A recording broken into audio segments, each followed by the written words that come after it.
नमस्ते एवरीवन। आज की इस वीडियो में बात करेंगे कुछ क्वेश्चंस की जो कि आए हुए हैं स्टेबिलिटी से, मेटा सेंटर से, बॉयंसी से। क्वेश्चंस जो है मतलब एक बारी पढ़ के दिमाग जो है खुलता है और समझ में आता है कि किस तरीके के जो क्वेश्चंस हैं वो आते हैं और जो कॉन्सेप्ट्स हैं और क्लियर होते हैं। ये जो वीडियो है 2 पार्ट में है, ये पार्ट 1 है। पार्ट 2 जो है वो इसका नेक्स्ट आने वाला है, एक आधे दिन में आ जाएगा। तो बात करते हैं कुछ क्वेश्चंस की, so let's dive into this lecture.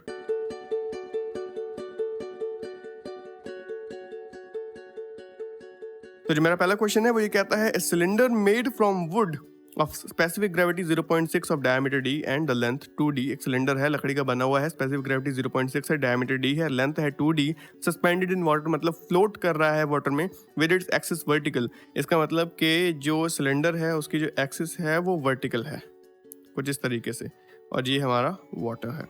Alright, state it's condition of equilibrium. आपको ये बताना है कि ये स्टेबल है, अनस्टेबल है, न्यूट्रल है या इंडिटरमिनेट है। इंडिटरमिनेट का मतलब है कि हम इसको डिटरमाइन नहीं कर सकते, ऑफ कोर्स डिटरमाइन कर सकते हैं। आपको ये देखना है कि स्टेबल अनस्टेबल है या न्यूट्रल है।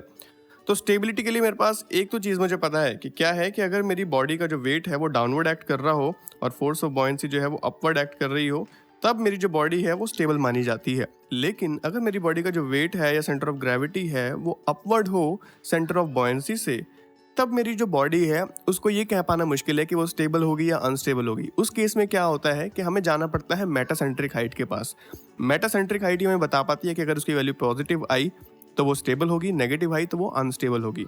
अब मेटासेंट्रिक हाइट कैलकुलेट करनी है आपको, तो आपके पास फॉर्मूला है GM = I/V minus BG, where BG is the distance between center of buoyancy and center of gravity।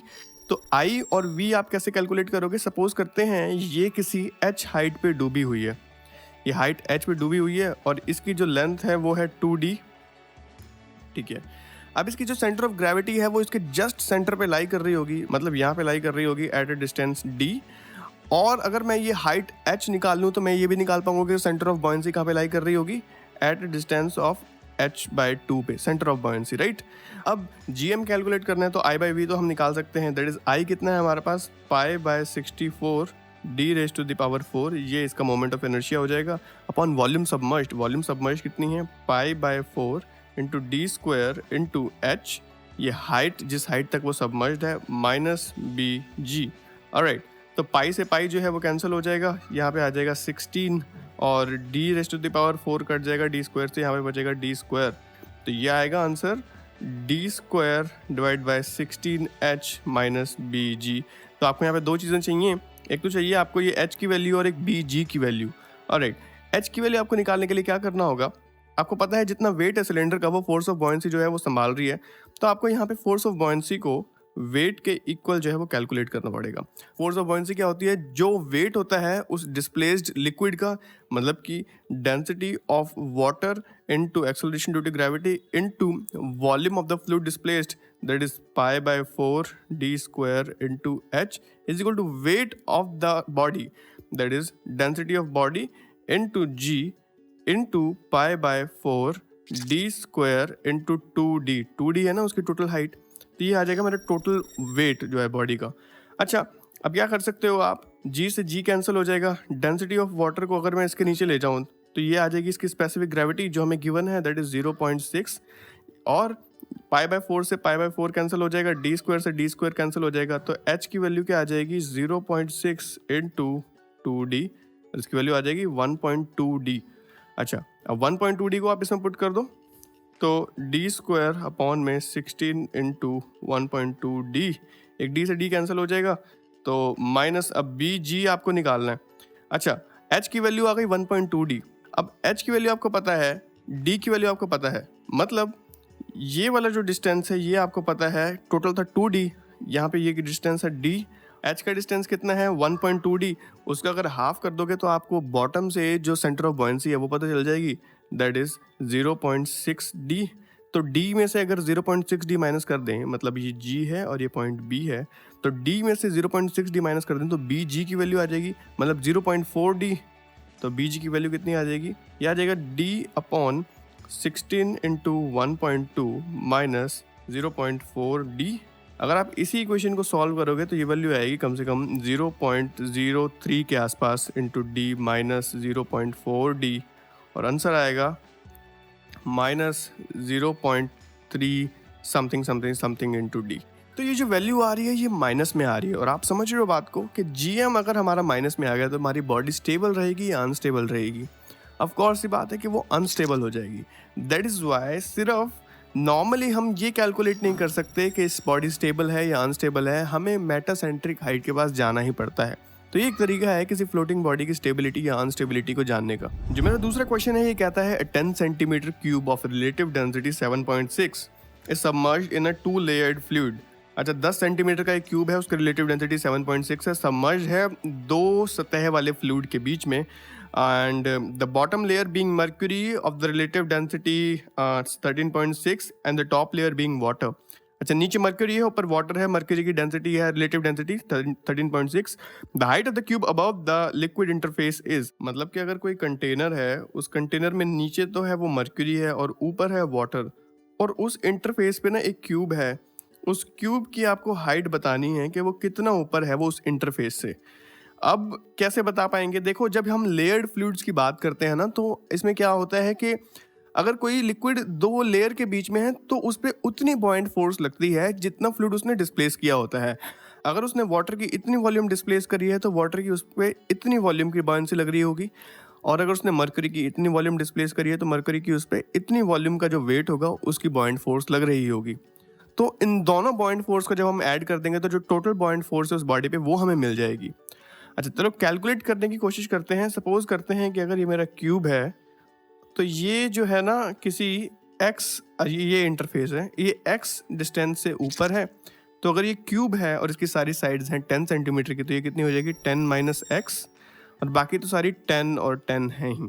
तो अगर आपको ये निकालना है कि इसकी कितनी हाइट ऊपर है इंटरफेस से, तो मेरे पास एक ही फॉर्मूला मुझे याद आता है कि जो बॉयंसी का फॉर्मूला है, दैट इज जो टोटल बॉयंट फोर्स आ रही है, उसको अगर मैं वेट के इक्वल कर दूं, इसके force of buoyancy is equal to total weight of the body. अच्छा, फोर्स ऑफ बॉयंसी अब दोनों के लिए निकालनी पड़ेगी, तो मतलब जितना वाटर डिस्प्लेस हुआ, मतलब वाटर की density into acceleration due to gravity, इतने जितनी वॉल्यूम वाटर की डिस्प्लेस हुई है, कितनी वॉल्यूम हुई है, x इंटू 10 लिख सकता हूँ, x इंटू 10 राइट, प्लस जो मरकरी डिस्प्लेस हुई है that is rho m into g into 10 into 10 minus x. I hope आप समझ गए होगे, इतनी वॉल्यूम जो है वो उसकी डिस्प्लेस हुई है मरकरी की, और right is equal to total weight, मतलब density of the body into acceleration due to gravity into volume, that is 10 into 10। अच्छा, अब आप जो जो कॉमन आ रहा है उसको कट कर सकते हो, दैट इज ये जो 10 और 10 है ये कॉमन है, 10 और 10 ये कॉमन है, जी जो है सबसे ज़्यादा कॉमन है। अगर आप दोनों साइड्स को डेंसिटी ऑफ वाटर से डिवाइड कर दोगे तो आपको मिलेगा यहाँ पे specific gravity of water, specific gravity of mercury and specific gravity of the body. तो वो आपको सब गिवन है। यहाँ से मुझे क्या मिला, इधर से मिला मुझे x, इधर से मुझे मिला 13.6 इंटू 10 माइनस एक्स, इधर से मुझे मिला इसकी जो स्पेसिफिक ग्रेविटी है वो है 7.6, तो 7.6 इंटू 10 राइट। अगर आप इसको सॉल्व करोगे तो जो वैल्यू आएगी x की वो आएगी 4.76। आई होप ये सॉल्व करना मुश्किल नहीं है, बहुत ही एक लीनियर इक्वेशन है, तो आप इसको सॉल्व कर सकते हो। x की जो वैल्यू आएगी वो आएगी 4.76 and that is the correct option.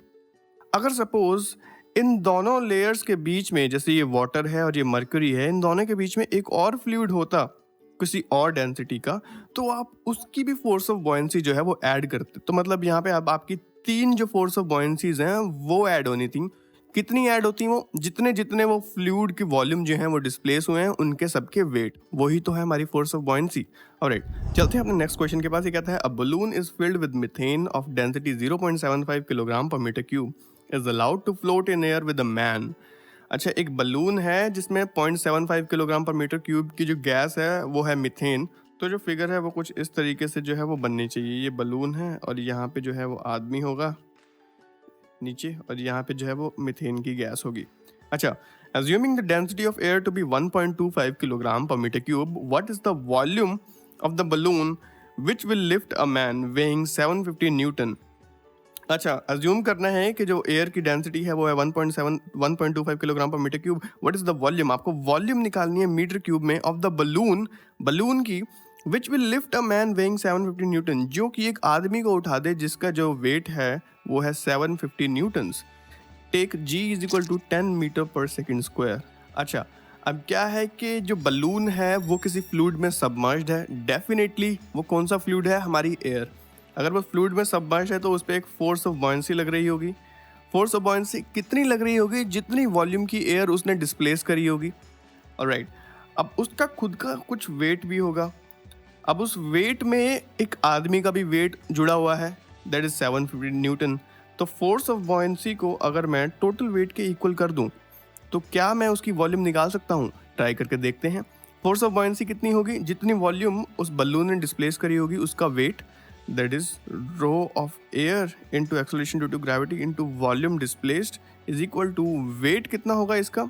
अच्छा, इसमें क्या है? एक तो गैस है और एक आदमी भी है। अगर आप ये सोच रहे हो कि इसके मटेरियल का भी कुछ वेट होगा या फिर इसमें जो फलानी चीज़ें होंगी उनका भी कुछ वेट होगा, तो ये थोड़ी सी इम्प्रैक्टिकल सी बात है, क्योंकि ये क्वेश्चन जो फ्रेम किए जाते हैं ये एक जनरल नॉलेज पे बेस्ड क्वेश्चन किए जाते हैं और इतनी डेप्थ में हमें जाने की ज़रूरत नहीं है। तो जितना हमें डाटा दिया हुआ है ना, उसी से ही हमें इमेजिन करना है कि क्या क्या चीज़ें उसमें हो रही होंगी। तो अब जो टोटल वेट है उस बैलून का वो कितना होगा? सबसे पहले तो उसमें एक गैस है, उस गैस का वेट होगा that is density of gas into acceleration due to gravity into volume of that gas. अब वो वॉल्यूम जो है उस बलून के आसपास ही होगी, उससे हल्की फुल्की ज़्यादा होगी। तो आप ये मत सोचना कि उस मैन की जो वॉल्यूम है वो क्यों नहीं ली या उसके मटेरियल की जो वॉल्यूम है वो क्यों नहीं ली, राइट।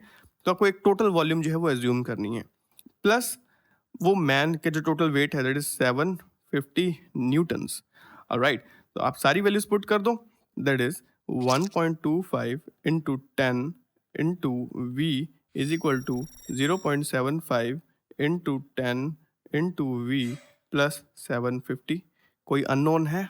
जी हाँ, मेरे पास एक ही अननोन है दैट इज v, और इस v की जो वैल्यू निकल के आएगी वो आएगी 150 मीटर क्यूब। तो इस तरीके से हम ये वाला क्वेश्चन जो है सॉल्व कर पाएंगे। बढ़ते हैं हमारे नेक्स्ट क्वेश्चन की तरफ। ये कहता है a wooden rectangular block of length L, एक रेक्टेंगुलर ब्लॉक है लकड़ी का बना हुआ, उसकी लेंथ है L, is made to float in water, पानी में जो फ्लोट कर रहा है with its axis vertical. Axis vertical का मतलब समझ गए होंगे, बिल्कुल सीधा जो है वो फ्लोट कर रहा है। The centre of gravity of the floating body is 0.15 L above the centre of buoyancy. What is the specific gravity of the wooden block. तो जो सिचुएशन है वो कुछ इस तरीके से है कि मेरा जो ये ब्लॉक है लकड़ी का, इसकी एक्सिस जो है वो वर्टिकल है और सेंटर ऑफ ग्रेविटी और सेंटर ऑफ बॉयंसी के जो बीच का डिस्टेंस है वो है 0.15 L। अब बॉयंसी का क्वेश्चन है तो दो ही फॉर्मूले समझ में आते हैं, एक तो total weight is equal to force of buoyancy या फिर मेटासेंट्रिक हाइट। तो अगर इस वैसे उस तरीके से सॉल्व करें तो क्या होता है, force of buoyancy is equal to total weight. वो तो ऑब्वियसली होगा क्योंकि जो हमारी बॉडी है वो फ्लोट कर रही है, मतलब सारा का सारा वेट जो है वो फोर्स ऑफ बॉयंसी ने संभाला हुआ है। तो फोर्स ऑफ बॉयंसी अगर आपको निकालनी है तो सपोज करते हैं ये जो हाइट है ये है h और ये तो हमें गिवन है ही L, और सपोज करते हैं इसका कुछ एरिया भी होगा दैट इज A।